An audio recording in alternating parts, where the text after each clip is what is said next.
Ndugu wanahabari, tunayo heshima kubwa kuja mbele zenu na mbele za Watanzania,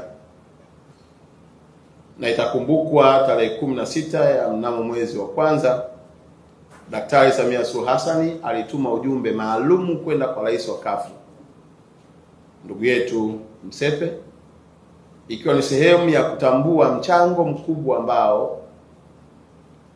anatoa kwa mpira wetu wa miguu barani Afrika na kwa namna ambavyo amechagiza kuinua vipaji na kuleta amani katika bara letu la Afrika kwa vijana wetu kushiriki mashindano haya ya CAF. Ujumbe huo maalum yalikuwepo mambo mengi mahususi. Moja wapo kubwa ni Daktari Samia Suluhu Hassan, Rais wa Jamhuri ya Muungano wa Tanzania, kumuonyesha rais wa CAF namna gani yuko tayari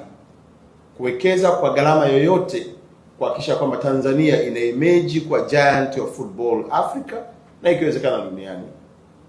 Mashirikiano haya yalitupa nafasi ya kukutana na rais wa mpira wa shirikisho letu ndugu yetu Msepe, na aliopokea ujumbe wa Daktari Samia kwa uzito mkubwa. Miongoni mwa mambo ambayo tulijadiliana ni pamoja na kuomba CAF kuwa inafanya mikutano yake ya mwaka ndani ya nchi yetu ya Tanzania. Hii inatupa fursa kubwa, kwanza kuona maendeleo na uwekezaji mkubwa ambao Daktari Samia anaofanya, na hivi karibuni mtaona kwa takwimu ya hivi viwanja vinavyojengwa Arusha, Dodoma, hapa mabadiliko ya Dar es Salaam, hivi viwanja vya mazoezi takribani almost tunaongelea trilioni 1.276, na hapo hatujaongelea miundombinu inayokwenda kuzunguka hivyo viwanja kuwezesha mashabiki na wachezaji kuingia katika maeneo haya muhimu. Rais wa CAF ndugu yetu Msepe amelizia kuja kufanya mkutano wake wa kamati tendaji hapa nchini Tanzania jijini Dar es Salaam,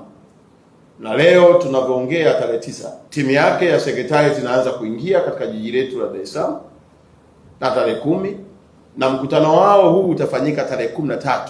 hapa jijini Dar es Salaam katika ukumbi wa Hayati.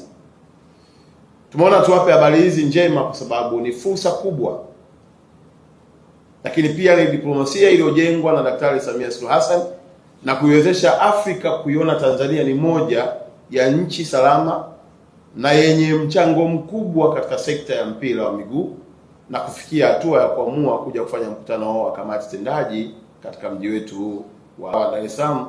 ikiwa ni sehemu ya utendaji na upitiaji wa mambo yao na mipango yote ya michezo ya Afrika nzima kwa mwaka 2026.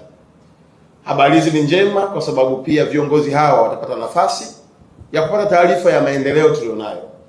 na hatimaye kutoa kauli juu ya nini kitaendelea kufanyika ndani ya nchi yetu ya Tanzania.